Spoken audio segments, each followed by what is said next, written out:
তা আমি আছি এখন 24 সাল, আমি যদি 41 সাল পর্যন্ত, তাহলে এটা ওই ফারাউনের সিস্টেম। আল্লাহ কয় আমি এগুলো পছন্দ করি না, আমি পছন্দ করি না। আল্লাহ ঠিকই ডাইরেক্ট ব্লক মাইরা দিছে। বাস্তব না বাস্তব? সাবধান, ক্ষমতা পাইলে শুকরিয়া আদায় করবেন। আগামীতে যারা বসবেন তাদের কাছে আমার একটা বার্তা হলো, অতীত থেকে শিক্ষা গ্রহণ করো। এই দিন নয়, আরো দিন আছে। বাতিজা বেশি লাফানি ভালো নয়, অতীত থেকে শিক্ষা গ্রহণ করো। তোমরা যদি শিক্ষা গ্রহণ না করো, যেটা দিয়া লামানি সেটা কিন্তু 30 সালও থাকবো, কথা হয় না? তাই এখন থেকে শিক্ষা গ্রহণ করাটাই হলো বুদ্ধিমানের কাজ, বুদ্ধিমানের কাজ। যেই কাজটা অতীতে হয়ে গেছে এটা যেন আমাদের দ্বারাই না হয়, কথা হয় না? চুরি ডাকাতি বদমাশি বাড়ছে না কমছে? এখন আমার এলাকায় বাড়ছে। আমি একবারে বাস্তব বলি আপনাদের, এই জয়দেবপুর, গাজীপুর কোন জায়গা, জয়দেবপুর রেল স্টেশনের কাছে 4-5 দিন আগে নিজের চোখে দেখে বলতেছি, আমি নিজের চোখে দেখতেছি যে মুখের মধ্যে লাল কাপড় লাগায়া হাতর দাও লইয়া ওপেন ডাকাতি করতেছে। আমি গ্লাস খুললা প্রশাসনকে বলতেছি, ভাই লোকটারা তো কুবাইতেছে, আপনারা তাড়াতাড়ি যান। প্রশাসন আমার মুখের ভাই চাই রইছে, একটা যায় আগাইছে আর একটা প্রশাসনের টাইনে লয়ে গেছে। ওপেন মানুষের সামনে। আফসোস, কোন দেশে বসবাস করতেছে? আপনারা মনে হয় দেশ পরিবর্তন হয়ে গেছে গা? পরিবর্তন এখনো হয় নাই। এগুলা কারা লাড়াছাড়া করতেছে? মানুষ কি বুঝার আর বাকি দিছে? বুঝার বাকি নাই। এই জন্য বলতেছি, নিজের চোখে দেখছি, এই জন্য বলতেছি। আর ডাকাতি চুরি সবচেয়ে বেশি বাড়ছে, বিশেষ করে বয়টা আমরার জন্য। প্রতিদিন রাস্তায় এরা সাথে সাক্ষাৎ হয়ে যায়। কোনদিন গাড়ির মধ্যে উরুম দুরুম মারা শুরু করে, তো কদিন আগে এক বুজুর্গ মানুষ ওনার গাড়ি কুবাই নিছে। আমাদের বামুনবাড়ির একজন বুজুর্গ গাড়ি কুবাই নিছে। টেকা নিবি নে, এরপরে গাড়ি কুবাই না, এরপরে হুজুর সব দেয়, যা আছে সব দিয়া দেন। দিবে তো আমি তোর দিতে প্রস্তুতি, গাড়ি কুবাসকে সবগুলার মুখে কাপড় দেওয়া, এটা তো ভাই রাস্তাত করে। আর আমি তো দেখলাম জয়দেবপুর, আল্লাহর কোরআন সামনে, একটা কথা মিথ্যা না। আমি তো ওপেন বলতেছি, মিডিয়া তো যায়, প্রশাসন শুনতো না। প্রশাসনের সামনে ডাকাতি হইতাছে। আমি প্রশাসনকে বলছি, ভাই আপনারা যান, তারে বাঁচান, একটা আড্ডা আর একটা টাঙ্গা লইয়া জায়গা। সোনার বাংলাদেশের প্রশাসন চিন্তা করছে, আগে তো করলে কিছু পাইছি, লইতে পারতাম না, দায়িত্ব পালন করতাম না। বাস্তব না বাস্তব? আগে দায়িত্ব পালন করছে কেন জানেন? রাস্তা পাইছে, কষ্টের বিনিময়ে কিছু মানছে দান সদগা, জানের সদগা, মালের সদগা, ইটা সব রাস্তা ফলাই দিয়ে গেছে, যে আমার জানের সদগা তোরে দিয়ে গেলাম। ইতানে সদগা মদগা খাইতে খাইতে ফুলাবানের চোখ একটা মজা যায়, একটা মজা যায়, মানে আতুর লুলা হয়। কেন? মানুষের কলিজা ছিদ্র করা টেকা নিছে রাস্তার থেকে। বাস্তব না বাস্তব কইছি? এখন দায়িত্ব পালন করে না কেন? নাই। এটা আমি বাস্তব বলছি, এবং এটা আমি একেবারে আমার পুরো শক্তি নিয়ে বলতেছি। আমি যেটা দেখছি জয়দেবপুরে, প্রশাসনের সামনে এই কাজটা হয়েছে। আমার সন্দেহ মানে প্রশাসন জড়িত কিনা। কেন বলতে বাধ্য হয়েছে? আমি যেই জায়গায় বারবার বলছি, সব আপনারা লোকটাকে বাঁচান। হুও করলো না, হাও করলো না, কিতা বুঝতাম আমি? কর যেখানে প্রশাসনের কাছে নিরাপত্তা নাই, এখন আমরা তো ভয়ে আছি। এই প্রশাসন সেই প্রশাসন না, এটা স্বৈরাচারের প্রশাসন রয়ে গেছে। এদের কাছে আমরা এখনো নিরাপদ না। বর্তমান সরকারকে বলবো ছাঁটাই করেন, নাহলে লক্ষণ খারাপ, তাহলে আমরা বিপদে ভরুন। তো আল্লাহ আমাদের হেফাজত করুক, আমি। তাহলে বলুন, এখন কি শান্তি পাইতেছে? শান্তি কোথার থেকে আসবে? আসমান থেকে শান্তি আসবে, ফয়সালা তো উপর থেকে। জমিন আপনি কাম কু কাম, দিনের কাম রাত্রের কাম সব করে পিএইচডি করে বসে রয়েছেন, আপনি শান্তি তো পান কোথার থেকে? শান্তির মায় যে বাইকিয়া গেছে এটা জানেননি? শান্তি নাই, শান্তি লইয়া পলাইয়া গেছে। শান্তি পেতে হলে আপনাকে ইসলামের কাছে আসতে হবে। ইসলাম নাই, শান্তি আপনারা ব্যাকআপ, আপনারা ব্যাকআপ করে দেবো, ডাইলে ডিফুজ দিয়া যাবো। দুঃখে মিডিয়া এমনি দিবাদ দিয়ে দিচ্ছে, নাও করতে পারি না। এদের কারণে কোনো কথা মন করলে বলতেও পারি না।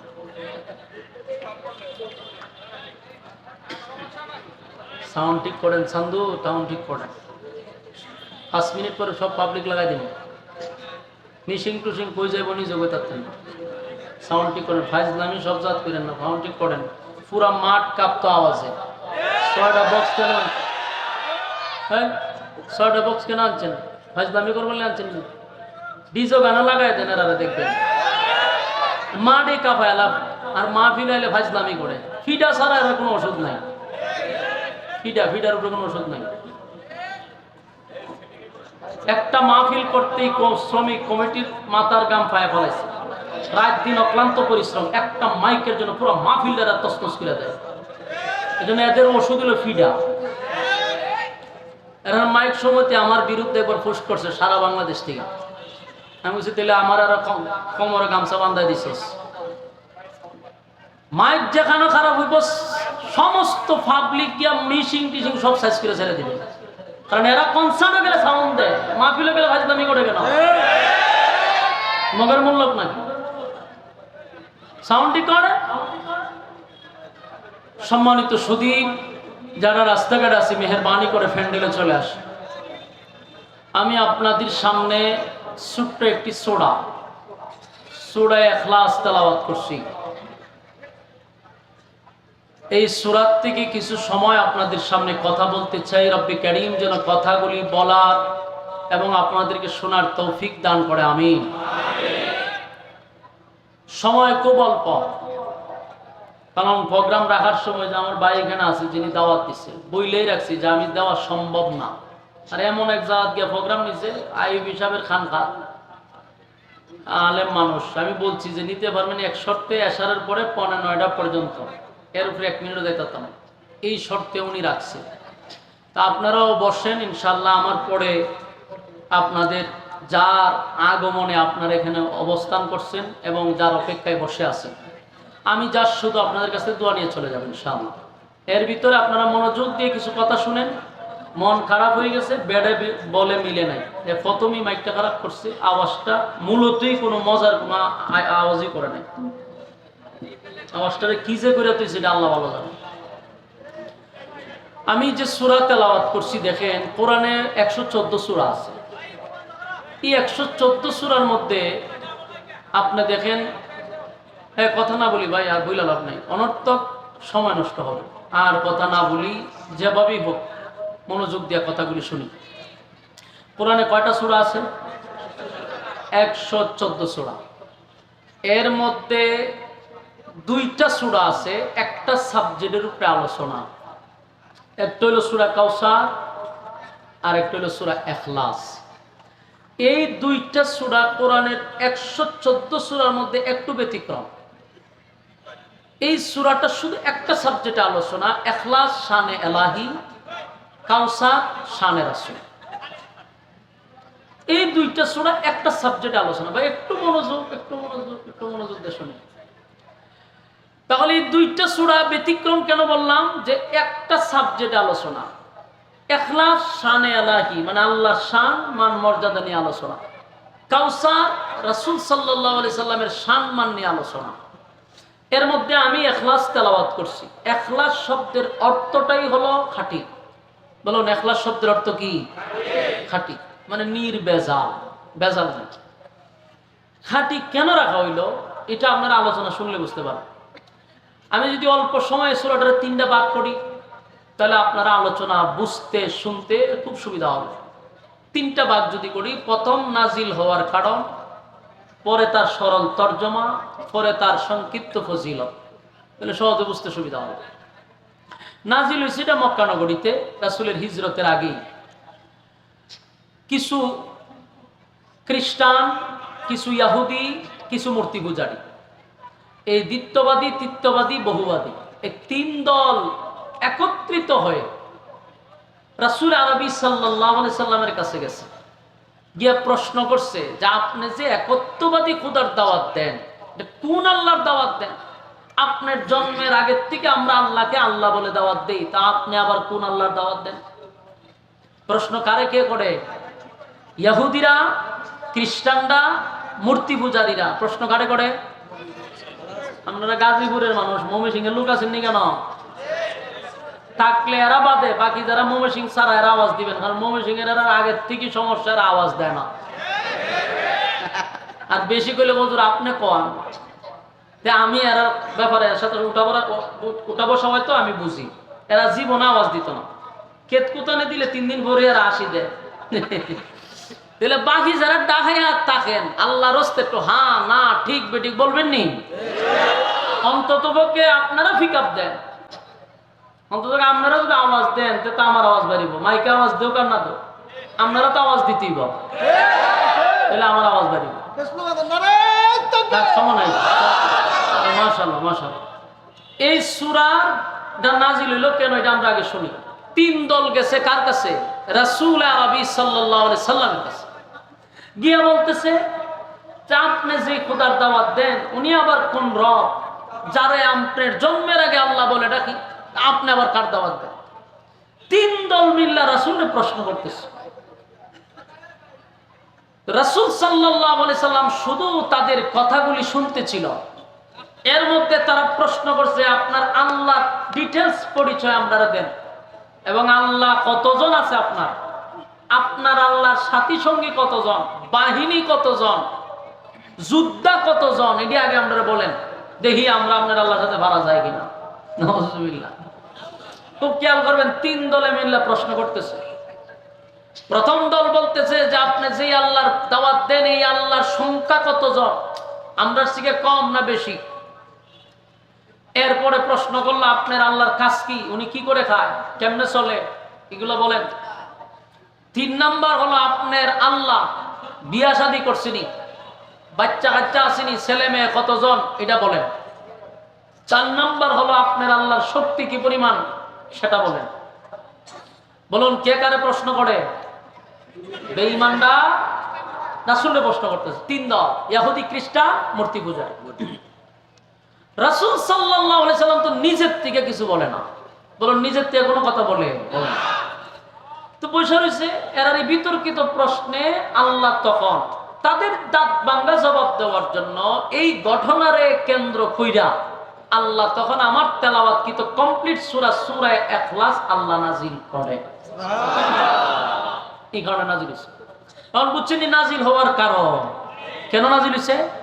এরার বিতর্কিত প্রশ্নের কারণে আল্লাহ সূরা ইখলাস নাজিল করছে, এবং এই ইখলাস সূরাটার নামই হলো খাঁটি। খাঁটি কেন? প্রথম আলোচনার শুরুতে বোঝার চেষ্টা করে নাজিল করে আল্লাহ কি বলে। আল্লাহ প্রথমেই বলে কুল হুয়াল্লাহু আহাদ, প্রথম নাজিল করেই বলে কুল হুয়াল্লাহু আহাদ। নবী আপনি বলুন আমি আল্লাহ একক, সুবহানাল্লাহ, আমি আল্লাহ একক, অদ্বিতীয়, আমার কোনো সাথী নাই, সঙ্গী নাই, ইলাহ নাই। আপনি কইয়া দেন, আর বইলা দেন। কারণ তারা যে আল্লাহরে আল্লাহ বলে আর মুমিন মুসলমানরা যে আল্লাহকে আল্লাহ বলে, এই আল্লাহ বলার মধ্যেও হেদের বলাটার মধ্যে বেজাল আছে, আমরার বলার মধ্যে বেজাল নাই। কেন বেজাল আছে? আমরার মধ্যে বেজাল নাই কেন? কারণ তারা আল্লাহকে আল্লাহ বলে ঠিক, কিন্তু আল্লাহকে এক আল্লাহ বলে বিশ্বাস করে না। আমাদের আশেপাশে হিন্দু লোক থাকলে জিগায়েন, এরাও কয় কি থাকে উপরওয়ালা তো একজন আছে, এটি কিন্তু কয় সব সময় উপরওয়ালা একজন আছে, একজন আছে এটা বিশ্বাস করে, কিন্তু এই একজন এটা আমাদের মতো বিশ্বাস করে না। এরা মনে করে একজন উপরে আছে, বাকি উনার সাথী সঙ্গী যারা দুনিয়াতে আছে এরা প্রত্যেকের পিছন দিয়ে একটা করে লাঠি ঢুকায় রাখছে। কথা বুঝেন নাই? ওই উপর আল্লাহ যিনি আছে ওনারা তো ধরতারে না, নিজের হাতে যেটি বানাইছে এরা মনে করে এরা হলো ওই আল্লাহর সাথী সঙ্গী, এলে এরা জায়গা মতো খোদা বলতে বাঁশ দিয়ে রাখছে। আমি দেখছি বাঁশটা কোন জায়গা দিচ্ছে, জায়গা মতো বাঁশ দিয়ে রাখছে। এরকম 360 জন আছে বাঁশওয়ালা খোদা। এই 360 জনকেও আল্লাহর সাথী সঙ্গী মনে করে মূর্তি পূজারীরা। আর ইহুদিরা তারা 2 খোদা বিশ্বাসী, খ্রিস্টানরা মানে 3 খোদায় বিশ্বাসী। আর মুমিন ইমানদার আমাদের রব কয়জন? আমরা একজন রবের সাথে কোনো সাথী সঙ্গীও মানি না, উনার কোনো ইলাহ নাই, উনার কোনো সঙ্গী নাই, শরীক নাই, উনি এক অদ্বিতীয়। সুবহানাল্লাহ। এজন্য আল্লাহ শুরুতেই বলেন কুল হুয়াল্লাহু আহাদ, নবী আপনি বলুন আমি আল্লাহ একক অদ্বিতীয়, আমার কোনো সাথী নাই, আমার কোনো সঙ্গী নাই, আমার কোনো ইলাহ নাই। কুল হুয়াল্লাহু আহাদ, নবী আপনি বলুন আমি আল্লাহ একক অদ্বিতীয়, আমার কোনো সাথী নাই, আমার কোনো সঙ্গী নাই, আমার কোনো ইলাহ নাই। এদের প্রথম প্রশ্ন হলো আপনার আল্লাহ কয়জন? আল্লাহ উত্তর দেয় আমি আল্লাহ এক অদ্বিতীয়। সুবহানাল্লাহ। এই জন্য আমাদের ঈমান আর আকীদা হলো আমাদের রব একজন, আমাদের রব একজন, যার কোনো সাথী নাই, যার কোনো সঙ্গী নাই। ইহুদিরা উপর একজন আল্লাহ আছে সেটা বিশ্বাস করে, খ্রিস্টানরাও বিশ্বাস করে, কিন্তু তাদের বিশ্বাসের মধ্যে হলো মরিয়ম আলাইহিস সালাতু ওয়াস সালামকে তারা আল্লাহর বউ মনে করে, নাউজুবিল্লাহ, এবং ঈসা পয়গম্বরকে আল্লাহর ছেলে মনে করে। তাই এরা টোটাল তিনজন খোদায় বিশ্বাসী, নাউজুবিল্লাহ। কিন্তু বলে আমরা উপরে আল্লাহ আছে তাকে মানি, কিন্তু তার সাথী সঙ্গী পৃথিবীর জমিনে আছে। এই জন্য তাদের আল্লাহ বলা আর আমাদের আল্লাহ বলার মধ্যে বেশ কম আছে না নাই? আল্লাহ এই জন্য সূরা ইখলাস শব্দ রাখছেন। ইখলাস শব্দের অর্থ হলো খাঁটি, ইখলাস শব্দের অর্থ হলো খাঁটি। আমাদের ঈমানটা হলো খাঁটি, আমরা একজন খোদাকে বিশ্বাস করি। আমরা কোনো কিছু চাইলে একজন খোদার কাছে চাই, ঠিক নেই? ওই মূর্তি পূজারীদের মধ্যে দেখবেন বিভিন্ন খোদায় ভাগ ভাগ করা, তারা ধন সম্পদ চায় একজনের কাছে, তারপরে মঙ্গল চায় আর একজনের কাছে, ভাগ ভাগ করা আছে। এদের আছে কালী মা, সরস্বতী মা, আইজন মা, কত মা আছে দেখবেন, এক একটা ভাগ ভাগ করা আছে। এই কাজের জন্য এই মার কাছে চায়, ওই কাজের জন্য ওই মার কাছে চায়। কথা মনে আছে না নাই? এর কিন্তু বিভিন্ন ভাগ আছে। দেখলাম ফল ফসল হইলে কয় যে আমাদের দেবী মা আসার কারণে আমাদের খেতে ফসল হয়েছে, হয় না? তার মানে এরা ভাগ ভাগ করছে। উপর একজন আছে, এটা তারা মুখে বিশ্বাস করলেও তাদের অন্তরে হলো যে এক একজন এক এক দায়িত্বে আছে। আর ইমানদারের একমাত্র ইমান হলো আমার আল্লাহর কোনো সাথী নাই, আমার আল্লাহর কোনো সঙ্গী নাই। আল্লাহুস সামাদ। দুই নাম্বার প্রশ্ন হলো আপনার আল্লাহ করেটা কি? আমার আল্লাহ বলেন আল্লাহুস সামাদ, আমি অমুকাফিককে আমি কারো উপর ডিপেন্ড করি না, আমি কারো উপর নির্ভর করি না, আমি আল্লাহ কারো উপর নির্ভর করি না। এটা জানায়া দেন। আল্লাহ বলেন আল্লাহুস সামাদ, আল্লাহ তো জানায়া দিল। এরপরে তারা প্রশ্ন করে আপনার আল্লাহর ছেলে মেয়ে কয়জন? আপনার আল্লাহ কি বিয়ে শাদী করছে গো? আমার মালিক বলেন লাম ইয়ালিদ ওয়া লাম ইউলাদ। আল্লাহ বলেন আমি কারো কাছ থেকে জন্ম দেই নাই, কাউকে জন্ম দেই নাই। এই ইহুদি খ্রিস্টানরা তারা মনে করে মরিয়ম আলাইহিস সালাতু ওয়াস সালাম আল্লাহর স্ত্রী আর ঈসা পয়গম্বর আল্লাহর সন্তান। নাউজুবিল্লাহ। রব্বে কারীম স্পষ্ট জানায়া দেন লাম ইয়ালিদ ওয়া লাম ইউলাদ, আমি আল্লাহ কারো কাছ থেকে জন্ম নেই নাই, কাউকে জন্ম দেই নাই। এই যুবক ভাইরা, আল্লাহ কারো কাছ থেকে জন্ম নেয় নাই, আল্লাহ কাউরে জন্ম দেয় নাই। বেঈমানদের প্রশ্ন ছিল 3 নাম্বার, এটার উত্তর পাওয়া গেছে। 4 নাম্বার প্রশ্ন হলো আপনার মালিকের ক্ষমতা কতটুক আমরা জানতে চাই। আমাদের খোদার তো অভাব নাই, আপনার খোদা কি আমাদের সঙ্গে পারবে? আমাদের সঙ্গে কি যুদ্ধ লাগলে পারবো? নাউজুবিল্লাহ। এই কথা তো ফেরাউন বলছে, এই কথা নমরুদেও বলছে, ইব্রাহিম খলিলুল্লাহর সঙ্গে একই বক্তব্য নমরুদেও দিছে।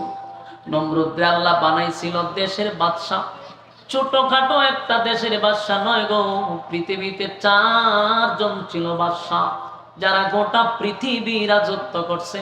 এমন 4 জন বাদশাকে আল্লাহ দুনিয়ার জমিনে পাঠাইছে। 2 জন মুমিন, 2 জন বেঈমান। এর মধ্যে একজন হলো বেঈমানের মধ্যে একজন হলো নমরুদ।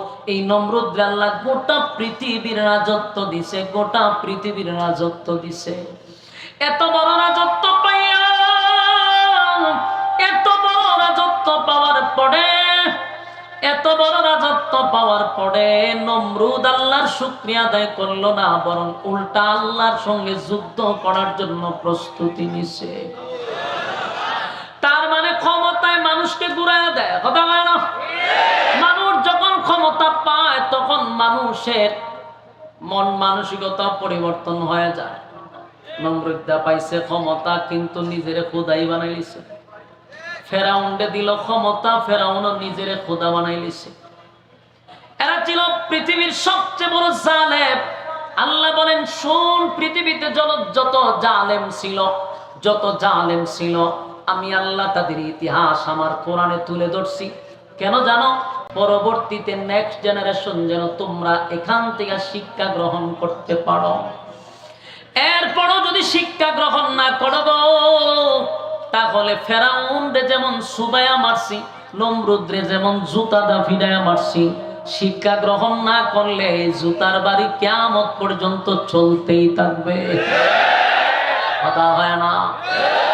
ফেরাউনরে জুতা দা মারিছে না, সুবায়া মারছে, আর নমরুদরে জুতা দা ফিরাইছে। এখনো যারা শিক্ষা গ্রহণ করবা না, তাদের মতো জুলুম করবা, তাদের মতো মানুষের অধিকার নষ্ট করবা, তাদের মতো মানুষকে তোমরা কারণে অকারণে নির্যাতন করবা, মানুষের হক নষ্ট করবা, ক্ষমতার অপব্যবহার করবা, আল্লাহ কয় জুতা কিন্তু রেডি রাখছি। সম্মানের মালিক কে? এই ইজ্জত দেনেওয়ালা কে? আল্লাহ বলেন, ইজ্জতের মালিক আমি, বেইজ্জতিও কিন্তু আমি করি গো। ইজ্জত দিয়া যখন মালিক আমারে চেয়ারে বসাইল, শুকরিয়া আদায় করা দরকার। আল্লাহ চেয়ারে আমি বসতে পারছি। চেয়ারে বৈশা যদি আমি ক্ষমতা দেখাইয়া ক্ষমতার অপব্যবহার করি, আল্লাহ হয় বেইজ্জতিটাও কিন্তু আমার হাতে। ইতিমধ্যে আপনারা দেখছেন, আল্লাহ দেখায়নি, মালিক কিন্তু দেখায়। যুগে যুগে আমাদেরকে বারবার বলছে, শুন, তোরা শিক্ষা গ্রহণ কর। এমনকি জালেমের ব্যাপার আল্লাহ কসম করছে 4টা। জোরে কম কয়টা? জালেমদের ব্যাপারে 4টা কসম করছে। ওয়াসসামাই যাতিল বুরুজ, আল্লাহ কয় নক্ষত্রের কসম, তারকার কসম। আল্লাহ বলেন দুর্গ বিশিষ্ট আকাশের কসম, ওই যে আমরা দেখি আকাশ, এই আকাশের কসম, তারকার কসম করছে আল্লাহ। ওয়াসসামাই যাতিল বুরুজ ওয়াল ইয়াউমিল মাউউদ, পরকালের কসম, যেদিন আল্লাহ বিচারক হবে সেই দিনের কসম, যেদিন আমাদের আমলনামা আমাদেরকে দেখানো হবে সেই দিনের কসম, যেই দিন বদলা নেওয়া হবে সেই দিনের কসম। ওয়াল ইয়াউমিল মাউউদ, এরপর আল্লাহ বলেন ওয়াশাহিদিন ওয়া মাশহুদ। এই আয়াতে 2টা কসম, প্রথম 2 আয়াতে 2 কসম, এই আয়াতে 2টা কসম। ওয়াশাহিদিন ওয়া মাশহুদ, 2টা কসম। আল্লাহ বলেন ইয়াউমুল জুমআ, জুমার দিনের কসম। ইয়াউমুল আরাফা, আরাফার কসম, যে দিনটা মানুষের কাছে ঘুরে ঘুরে বারবার আসে সেই দিনের কসম। তাহলে রব্বি কারীম 4টা কসম করলো। কেন 4টা কসম করলো? কুতিলা আসহাবুল উখদুদ, 4 কসম করে রব্বি কারীম বলে বললেন, শুন, 4টা কসম করে রব্বি কারীম বলেন কুতিলা আসহাবুল উখদুদ। 4টা কসম করে আল্লাহ বলেন, আমি আল্লাহ বলছি গর্ত খননকারীর উপরে আমি আল্লাহর অভিশাপ। গর্ত খননকারী মানে হলো জালেমদের প্রতি আমি আল্লাহর অভিশাপ। বলুন, জালেমদের প্রতি অভিশাপটা আরো জোরে। পৃথিবীতে কোন জালেমের শাসন করে কেউ টিকে থাকতে পারে নাই। আল্লাহ তাদেরকে যুগে যুগে ধ্বংস করে দিছে। যুগে যুগে তাদেরকে অত্যাচার যারা করছে, আল্লাহ যুগে যুগে চরম পর্যায়ের বেইজ্জতি করছে। ফেরাউনকে আল্লাহ চরম পর্যায়ের বেইজ্জতি করছে।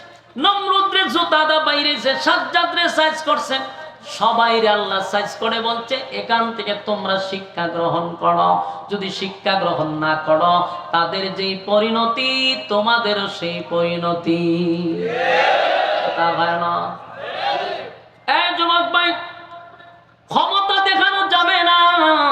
মূর্তি পূজারীরা আল্লাহর নবীর সামনে দাঁড়ায়া বলে আপনার মালিক কি, লাগলে পারবনি আমরার সাথে মানে বেড়াগিরি দেখাইছে। কথা হয় না?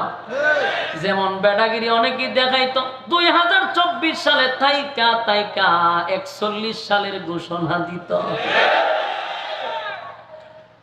বৈশা রয়েছে 24 সালে দেয় 41 সালের ঘোষণা। মাধ্যমা এটা তো বেড়া কি আল্লাহ কয় অপেক্ষা কর, 5ই আগস্ট কিন্তু রাখছি।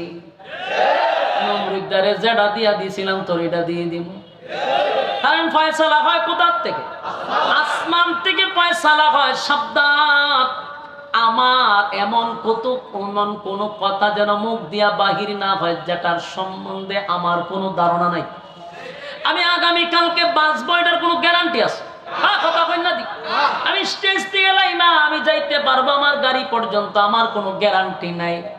আমি মালাকুল মউত আজরাইল কখন আমার সঙ্গে সাক্ষাৎ করে সেটারও কোনো গ্যারান্টি নাই। আমি যদি খালি 41 গণি বোঝা গেল আমি আল্লাহর ক্ষমতা নিজে হাত ধরে আনতেছি। এটা এক ধরনের ক্ষমতা দেখান, মানে আল্লাহর পাওয়ার নিজের মধ্যে আনা, লালন করা। এটাও এক ধরনের ফেরাউনের যে দাবি ছিল, এটা যদি আপনি ভালো করে অ্যানালাইজ করেন এটা ফেরাউনের মতনই হয়ে যাবে। মিলাই দেখছি আমি। কারণ আমি যদি এখন আছি এখানে, আমি যদি আগামী বছর এই মাহফিল আমার নেতৃত্বেই হবে, আমি যে বাঁচাবো এটার কোনো গ্যারান্টি আছে নাকি? তাহলে আমি এটা বেশি ক্ষমতা দেখাইলিছি না, তাহলে তো আমি আল্লাহ দাবি করলাম। লক্ষণ তুই রকম তুই ফেরাউন তৃতীয় কইতো। তা আমি আছি এখন 24 সাল, আমি যদি 41 সাল পর্যন্ত, তাহলে এটা ওই ফেরাউনের সিস্টেম। আল্লাহ কয় আমি এগুলো পছন্দ করি না, আমি পছন্দ করি না।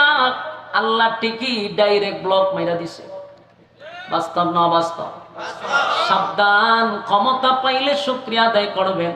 আগামীতে যারা বসবেন তাদের কাছে আমার একটা বার্তা হলো, অতীত থেকে শিক্ষা গ্রহণ করো। এই দিন না আরো দিন আছে। বাতিজা বেশি লাফানি ভালো নয়, অতীত থেকে শিক্ষা গ্রহণ করো। তোমরা যদি শিক্ষা গ্রহণ না করো, যেটা দিয়া লামানি সেটা কিন্তু 30 সালও থাকবো। কথা হয় না? তাই এখন থেকে শিক্ষা গ্রহণ করাটাই হলো বুদ্ধিমানের কাজ। বুদ্ধিমানের কাজ, যেই কাজটা অতীতে হয়ে গেছে এটা যেন আমাদের দ্বারাই না হয়। কথা হয় না? চুরি ডাকাতি বদমাশি বাড়ছে না কমছে? এখন আমার এনালাইসে বাড়ছে। আমি একবারে বাস্তব বলি আপনাদের, এই জয়দেবপুর গাজীপুর কোন জায়গা? জয়দেবপুর রেল স্টেশনের কাছে 4-5 দিন আগে নিজের চোখে দেখে বলতেছি, আমি নিজের চোখে দেখতেছি যে মুখের মধ্যে লাল কাপড় লাগায়া হাত দাও লইয়া ওপেন ডাকাতি করতেছে। আমি গ্লাস খুললা প্রশাসনকে বলতেছি, ভাই লোকটারা তো কুবাইতেছে, আপনারা তাড়াতাড়ি যান। প্রশাসন আমার মুখের পয়সায় রয়েছে, একটা যায় আগাইছে আর একটা প্রশাসনের টাইনে লয়ে গেছে। ওপেন মানুষের সামনে। আফসোস, কোন দেশে বসবাস করতেছে? আপনারা মনে হয় দেশ পরিবর্তন হয়েছে গা? পরিবর্তন এখনো হয় নাই। এগুলা কারা লাড়াছাড়া করতেছে? মানুষ কি বুঝার আর বাকি দিছে? বুঝার বাকি নাই। এই জন্য বলতেছি, নিজের চোখে দেখছি এই জন্য বলতেছি। আর ডাকাতি চুরি সবচেয়ে বেশি বাড়ছে, বিশেষ করে ভয় তো আমরার জন্য। প্রতিদিন রাস্তায় এরা সাথে সাক্ষাৎ হয়ে যায়। কোনদিন গাড়ির মধ্যে উরুম দুরুম মারা শুরু করে। তো কদিন আগে এক বুজুর্গ মানুষ ওনার গাড়ি কুবাই নিছে। আমাদের বামুনবাড়ি একজন বুজুর্গ গাড়ি কুবাই নিছে। টেকা নিবি নে, এরপরে গাড়ি কুবাই না, এরপরে হুজুর সব দেওয়া লাগে, যা আছে সব দিয়া দেন। দিবে তো আমি তোর দিতে প্রস্তুতি, গাড়ি কুবাস করে সবগুলার মুখে কাপড় দেওয়া। এটা তো ভাই রাস্তাত করে। আর আমি তো দেখলাম জয়দেবপুর, আল্লাহর কোরআন সামনে, একটা কথা মিথ্যা না। আমি তো ওপেন বলতেছি, মিডিয়া যদি যায় প্রশাসন শুনতো না। প্রশাসনের সামনে ডাকাতি হইতাছে। আমি প্রশাসনকে বলছি, ভাই আপনারা যান, তারে বাঁচান। একটা আড্ডা আর একটা টাঙ্গা লয়ে জায়গা। সোনার বাংলাদেশের প্রশাসন চিন্তা করছে, আগে তো করলে কিছু পাইছি, লইতে পারতাম না, দায়িত্ব পালন করতাম না। বাস্তব না বাস্তব? আগে দায়িত্ব পালন করছে কেন জানেন? রাস্তা পাইছে, কষ্টের বিনিময়ে কিছু মানছে দান সদগা, জানের সদগা, মালের সদগা, ইটা সব রাস্তা ফলাই দিয়ে গেছে। যে আমার জানের সদগা তোরে দিয়ে গেলাম। ইতানে সদগা মধ্যে খাইতে খাইতে ফুলাবানের চোখ একটা মজা যায়, একটা মজা যায়, আতুর লুলা হয়। কেন? মানুষের কলিজা ছিদ্র করা টেকা নিছে রাস্তার থেকে। বাস্তব না বাস্তব কইছি? এখন দায়িত্ব পালন করে না কেন? নাই। এটা আমি বাস্তব বলছি, এবং এটা আমি একেবারে আমার পুরো শক্তি নিয়ে বলতেছি। আমি যেটা দেখছি জয়দেবপুরে, প্রশাসনের সামনে এই কাজটা হয়েছে। আমার সন্দেহ লাগে প্রশাসন জড়িত কিনা। কেন বলতে বাধ্য হয়েছে? আমি যেই জায়গায় বারবার বলছি, স্যার আপনারা লোকটাকে বাঁচান। হুও করলো না, হাও করলো না। কিতা বুঝতাম আমি কম, যেখানে প্রশাসনের কাছে নিরাপত্তা নাই, এখন আমরা তো ভয় আছি, এই প্রশাসন সেই প্রশাসন না, এটা স্বৈরাচারের প্রশাসন রয়ে গেছে। এদের কাছে আমরা এখনো নিরাপদ না। বর্তমান সরকারকে বলবো ছাঁটাই করেন, নাহলে লক্ষণ খারাপ, তাহলে আমরা বিপদে ভরুন। তো আল্লাহ আমাদের হেফাজত করুক, আমি। তাহলে বলুন, এখন কি শান্তি পাইতেছে? শান্তি কোথার থেকে আসবে? আসমান থেকে শান্তি আসবে, ফয়সালা তো উপর থেকে। জমিন আপনি কাম কু কাম, দিনের কাম রাত্রের কাম সব করে পিএইচডি করে বসে রয়েছেন, আপনি শান্তি দোকান কোথার থেকে? শান্তির মায় যে বাইকিয়া গেছে এটা জানেননি? শান্তি নাই, শান্তি লইয়া পলাইয়া গেছে। শান্তি পেতে হলে আপনাকে ইসলামের কাছে আসতে হবে। ইসলাম নাই, শান্তি আপনারা ব্যাকআপ আপনারা ব্যাকআপ করে দেবো, ডাইলে ডিফুজ দিয়ে যাবো।